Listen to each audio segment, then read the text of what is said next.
spoiler aqui, gente. Criar um hábito é gastar menos energia para algo. Esse hábito de estudar. E é isso que faz e facilita a sua aprovação. É isso que vai fazer você chegar lá na frente com muito mais facilidade. Já dando um spoiler.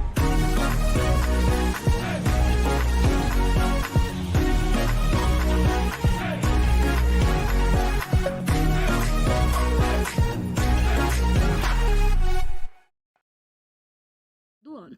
Mas essa fase inicial é muito importante que vocês entendam como que vocês vão fazer pra poupar energia. Porque muita gente vê uma pessoa vitoriosa, né, uma pessoa que foi aprovada e fala assim, nossa, fulano estudava 10 horas, fulano estudava 12 horas, fulano estudava de madrugada. E aí a gente escuta essas histórias e eu acho que elas acabam por surpreender a gente, achando que esse é o único caminho. Então assim, é raro você ouvir, não no quadro, na vida, pessoas que foram aprovadas em medicina não falarem do desgaste emocional, que é claro, vai sempre acontecer, né? É uma jornada longa e a gente tem que se preparar emocionalmente pra ela, mas principalmente o desgaste físico. Eu tive que abrir mão de tudo que eu gostava, me vi perdido, isolado do mundo, não comia direito, né? Não conseguia ter um momento de lazer, então foi um momento muito difícil.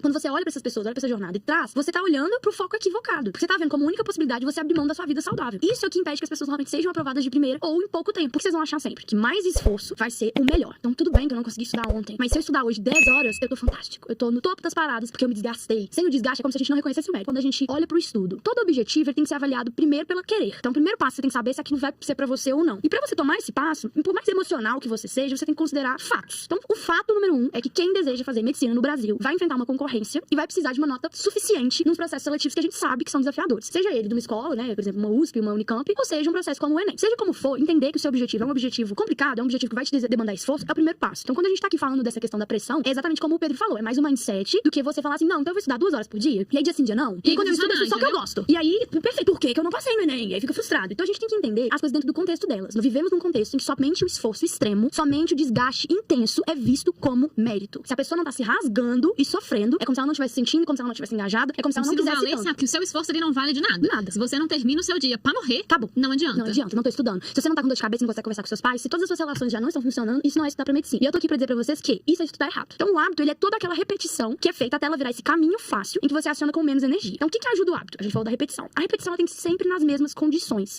Quer dizer que eu não posso mudar de lugar de estudo? Pode. Porque o primeiro passo que você vai ter vai ser ainda muito menor do que o horizonte. Vai ser a questão da postura. O corpo, ele não foi feito pra ficar em pé ou sentado o tempo todo. Não, que dirá sentado errado. Que dirá sentado errado. Ele não é feito nem pra ficar sentado, nem pra ficar em pé. O corpo foi feito pra estar em movimento. Ele foi feito para isso. A gente não tem músculo pra ficar ou só o tempo todo tenso ou o tempo todo relaxado. O movimento, por isso que eles são elásticos, que eles vão, eles voltam. Então a tonicidade vai ajudar nisso, pra dar força pro movimento e voltar. Mas ele sempre vai ser elástico. Então sempre vai ter o seu corpo, mesmo que você fique em pé, mesmo que você fique sentado, que vamos supor também assim, Rayane, mas eu nunca paro, você acredita? Eu não fico sentado nem errado, eu nem consigo sentar errado também. Que quer dizer que você não consegue também fazer seu cérebro focar naquilo que você tá fazendo. Então o primeiro esforço que vocês vão ter é acostumar o corpo de vocês a estar sentado numa posição confortável, desconfortável, mas confortável, né? Ou seja, as costas têm que estar apoiadas. Então a postura errada, ela vai levar pro lugar errado. Por quê? Porque vocês não são crianças mais. Quando vocês eram crianças e começaram a sentar errado, o cérebro foi pegando o hábito de sentei errado, qual que é a posição que eu estou? Relaxamento. Então vocês se conectam à posição do sentar de qualquer jeito com relaxamento. Então você tá mandando 2 mensagens pro seu cérebro, eu quero me concentrar, mas eu preciso que você relaxe. Ele não... Oi, ei, escolhe um, entendeu? Eu não consigo fazer os dois. Ele tá assim, fazer sua conta, assim, nossa, lá vai ele sentado sem pescoço de novo. Então assim, primeira coisa vai ter que ser essa. Como fazer isso? Esforço. No primeiro dia vai ser muito ruim, no segundo dia já vai estar melhorando. Então o primeiro passo é tentar. E aí, dentro disso, uma vez que você já sabe onde você vai estudar, você vai fazer sempre um ambiente mais em silêncio, né? É importante não ter tantas interrupções, que o cérebro também vai pegar qualquer estímulo pra usar de desculpa pra fugir, que ele também quer poupar energia, estudo ainda gasta bastante energia. Ninguém aqui tá falando que vai ser aquela coisa assim, como tomar banho, tá? Não vai, porque na verdade são aspectos muito diferentes pro corpo. Por isso que você tem que ter descanso. Você tem que dizer pro seu cérebro quando aquilo começa e quando aquilo termina. Então aquela posição confortável, isso vale muito pra quem faz simulado. E por que a gente tem que fazer simulado? Você vai dizer pro seu cérebro, seja como quer que a gente fique sentado, eu não vou te pôr sentado sem pausas por muito tempo. Então vai ter 2 horas e aí eu vou levantar, vou dar uma alongada, vou beber uma água pra você se hidratar, hidratar meus músculos, hidratar todo o meu corpo. Eu vou conversar com alguém pra que eu consiga, né,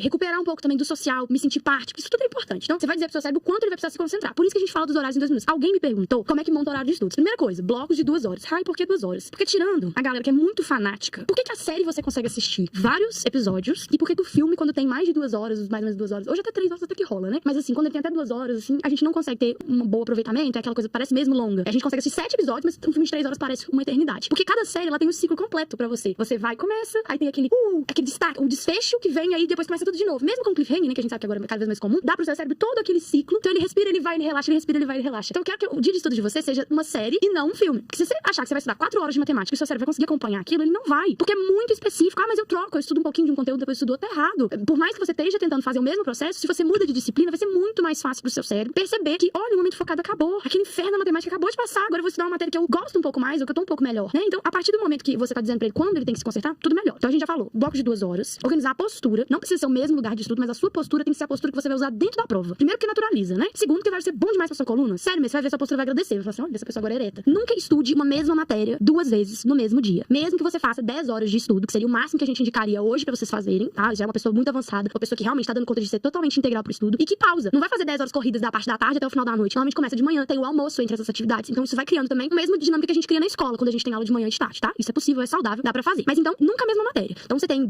5 horários no dia, você vai ver 5 disciplinas diferentes. Vai parecer no início que é meio tudo emboladão, assim, sua cabeça nem deixou a outra e já tá. Porque a gente cria apego, né? Então a gente começa a se apegar, às vezes, pra uma disciplina e não consegue desligar, ainda mais o que a gente gosta. Quer estudar só essa disciplina. Isso. Ou aquela que você tá difícil e conseguiu vencer 1 centímetro, você fala assim, nossa, eu venci 1 centímetro, vou ficar 4 horas aqui agora. E aí o centímetro que você venceu, você já andou 3 pra trás. Então não adianta. Outro processo que você vai fazer é, com as disciplinas que você gosta, arrumar uma forma delas também serem compensadas ao longo da semana. Ou seja, elas vão estar sempre no começo dos seus horários, mas elas também vão estar entre as disciplinas que são problemáticas. Então, normalmente, a gente também não deixa pro final do dia, se é um dia que você estuda 10 horas, a disciplina que é mais difícil pra você. Então, você vai colocá-las mais no meio ali. E elas precisam, tipo, de um quebra-gelo, alguma coisa que vai fazer com que você, tipo, mude o paladar e volte mais forte, né? Mude um pouco a linha. Então, essa linha vai ser uma disciplina que você não gosta. Então, sempre vai ser gosto, não gosto, gosto, não gosto. E isso ajuda muito a questão que a Heloísa trouxe, que ela falou que ela procrastina muito, principalmente nas matérias que ela tem dificuldade, porque ela perde o foco, porque o cérebro tá ali lutando pra conseguir entender, o cérebro fala, chega, não, vamos ver o celular que é mais fácil. E nas matérias que ela gosta, ela fica o dia todo. Isso é porque o cérebro gosta, ele tem mais facilidade, ele gasta menos energia pra entender. E porque você permite, tá? A gente não pode. Alguém falou aqui que queria adiantar matemática porque gosta da matemática e acabar com a matemática logo e depois começar. Não é assim. Você gosta de matemática, tem facilidade, você não tem que acabar ela toda antes. Você tem que usar a matemática que você gosta e tem facilidade pra te ajudar nas outras. Então começar com a matemática. Ah, eu adoro matemática, não gosto de geografia. Então, você vai fazer matemática, aí você vai colocar geografia, aí depois você põe uma química, física. Aí sabe as mais ou menos? Deixa elas perto e mais no meio. Porque elas são mais ou menos, elas têm que ficar no mais ou menos mesmo, entendeu? Que, por exemplo, português pra mim. Português é aquela disciplina. Não gosta e desgosta ali no meio. Importante, tem que ler, né? Vai ser utilizar em todas as disciplinas. Então, português era muito meu quebra-gelo, assim, no meio do dia, assim. Eu sempre colocava, falava, vou assistir, agora eu vou ver português. O hábito, ele é muito importante. Construí-lo é muito importante, mas foi uma das primeiras coisas que a Rai falou. A gente não pode construir na força do ódio. Alguém colocou uma força do ódio aqui no meio, que eu não vou lembrar. A gente não pode construir na força do ódio. Por quê? Porque aí toda vez que eu for fazer uma determinada atividade, o meu cérebro vai brigar comigo. Assim, pra que você vai fazer isso? Você vai sofrer. Você tá me levando pra sofrer. E ele não vai querer. Retomando o exemplo da academia, por exemplo. Você vai uma semana, aí você desiste. Acabou. Aí depois você vai voltar. Quando você for voltar, o seu cérebro só vai lembrar das dores. Seu cérebro só vai ficar falando, vai tá cheia. Não vai não. Nossa, revezar exercício é péssimo. E ele vai ficar brigando com você, tentando te convencer a não ir. Por quê? Porque você foi um pouquinho, você pegou só a parte mais difícil, você guardou na sua memória. Como é difícil? Nossa, estudar é muito difícil. Eu fiz aqui uma disciplina por dia, errei vários exercícios, agora estou triste, estou sofrendo, tô começando meus estudos e fui mal na redação. Aí acabou. Aí você ainda vai mal nas coisas, ainda não tá indo bem, sabe? Porque o problema é que coexiste o início da academia com você sendo péssimo, sabe? Porque essa é a realidade. Sabe? Tudo ruim. De repente o colega já tá te corrigindo, entendeu? Aquela correção de redação que você recebeu e você fala assim, cara, meu Deus, onde que eu tava? Eu fiz escola, é isso mesmo. Gente que às vezes tá muito tempo sem estudar, tá no mercado profissional, fica assim, caraca, como que eu escrevo desse jeito? E esquece que, calma, cara, você escreve daquele jeito pra aquela redação que é muito específica, cheia de regrinhas, e tem que caber dentro de um contexto que vai ser avaliado em competências específicas. Cara, não quer dizer que você não sabe escrever. Pode ser que você não tá conseguindo encaixar naquele modelo, que na hora que você for escrever, aquele modelo com tantas coisas pra pensar, fez com que você caísse um pouco nessa questão, olha, não prestou tanta atenção nisso, que também tem atenuante. É mais ou menos por aí que quando a gente fala assim, não adianta correr, que a natureza não dá salto, é que você se desespera. A primeira coisa pra você instalar o hábito é ter um gatilho. O gatilho do hábito, ele vai ser chave sempre. Então, o gatilho pra esse hábito do estudo, ele tem que ser alguma coisa que leve você a acreditar que você gastar essa energia é bom. Então, você vai ter que encontrar o gatilho na alegria, não no medo, não na dor, não na dificuldade, mas na alegria. E aí, várias coisas. Eu acho que o sistema de pensar no seu futuro, pensar na sua família, tudo isso ajuda bastante. Mas às vezes a gente tem uma dificuldade mesmo de fazer isso, trazer pro dia a dia. Então, eu mesma uso alimentação. Alimentação e lazer. Eu sou uma pessoa que adoro chocolate. Tipo assim, tudo bem, todo mundo adora chocolate. Talvez eu adore mais. Eu amo. Tem nada que eu não faria pra um bombom, juro por Deus. Então, Raíma, eu vou te dar um bombom, beleza, vou fazer pra você agora. Nossa, com certeza. Então, quando eu comecei a estudar, foi uma coisa muito pra mim, tá, gente? Que a gente estuda também na faculdade, tá? Vocês vão ser aprovados, mas vocês não vão parar. Vocês vão continuar estudando. E vão levar o método pra faculdade também, então não se preocupem com isso. Não se preocupe com isso. Então, você precisa ter aquela coisa assim, tá, não, Raíma, nada que você falou faz sentido, eu odeio estudar. Ok, então vamos pro chocolate. Não vai colocar ele perto. Pode ser qualquer coisa. Pode ser, por exemplo, aquela série do Netflix que ainda não teve tempo pra ver, porque sua mãe falou com você assim, você tem que estudar. E aí você não assistiu ainda que você tem que estudar. Então você vai falar assim, beleza, então eu montei um horário de estudos. Se eu conseguir chegar até o fim desse horário de estudos no sábado, eu vou assistir a temporada inteira da minha série. Vai dar umas 8 horas, porque a Netflix vai estar com 8 episódios quase sempre, então vai dar umas 8 horas. Vou ficar a tarde inteira mofando. Se isso for ser dar aquele quentinho, aquela emoção, é o primeiro passo. Claro que